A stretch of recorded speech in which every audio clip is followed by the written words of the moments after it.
First of all, the Planning Act is the primary piece of legislation, as noted earlier, that guides the planning process. It sets out the role of the province in establishing the standards and processes that apply to municipalities, including how the provincial government establishes those standards, the areas that can be regulated, the processes and content of municipal plans and adopting a municipal bylaw. It sets out the requirements for annual reporting, enables joint planning boards, sets out the requirements for notice and the options for enforcement, as well as protecting the right to appeal.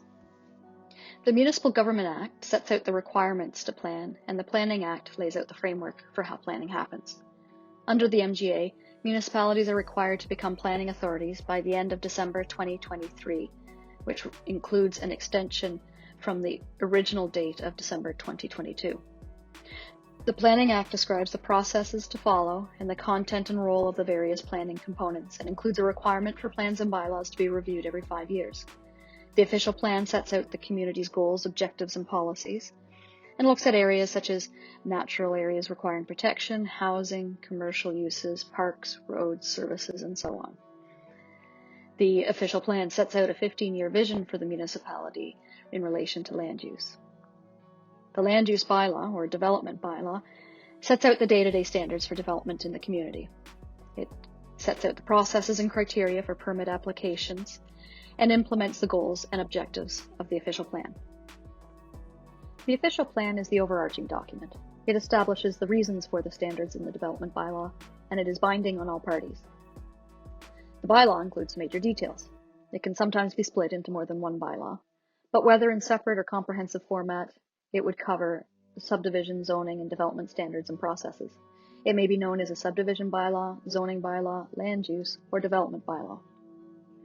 The bylaw is binding on all parties, like the official plan, and it is adopted and amended like other bylaws.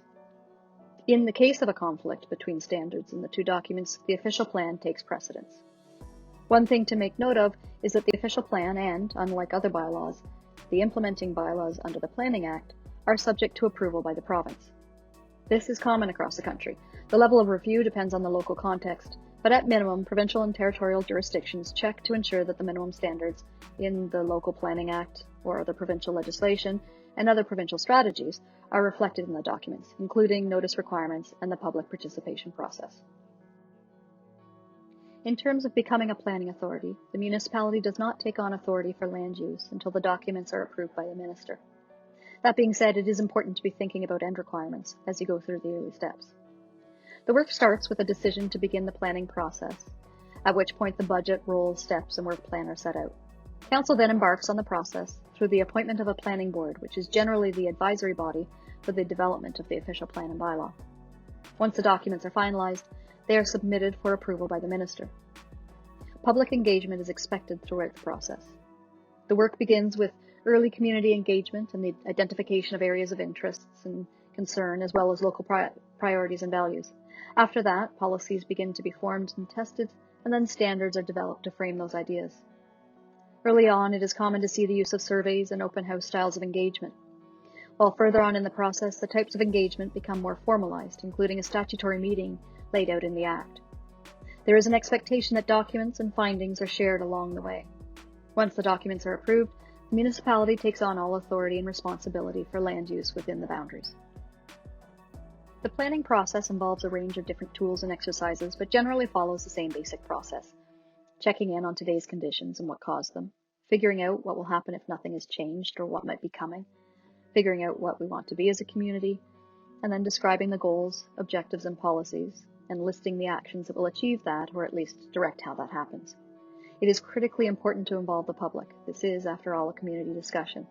But ultimately, it comes back to Planning Board to make recommendations and Council to make the final decisions. If the community and Council don't quite get it right, it can be addressed during the 5-year review or by amendments. The bylaw is designed to work hand in hand with the official plan. It is the document that is more frequently referred to and has the most direct effect on development decisions, but only because of the shape given to those standards by the direction of the official plan. Typical content for the bylaw would include general standards for development in the municipality, lot size standards, permitted uses, subdivision processes, and requirements such as buffers, parking, and other similar items. It is important to note that the document must be forward-looking. The bylaw can't be used to address or halt existing activities that are currently permitted. And the bylaw may establish different standards as appropriate in different areas of the community, such as the number and size of accessory structures, setbacks, and lot coverage. To illustrate how the pieces fit together, here is an example of what it might look like. The early stages tell you why the rules are being set the way they are. The official plan might include a housing-related objective, such as supporting a variety of residential dwelling types to meet the changing needs of a diverse population. One supporting policy might say something like it is the policy of council to support housing options through the use of accessory apartments. This would translate into an official plan action, such as the development bylaw permitting the addition of an accessory apartments in single detached dwellings or an accessory buildings to a single detached dwelling.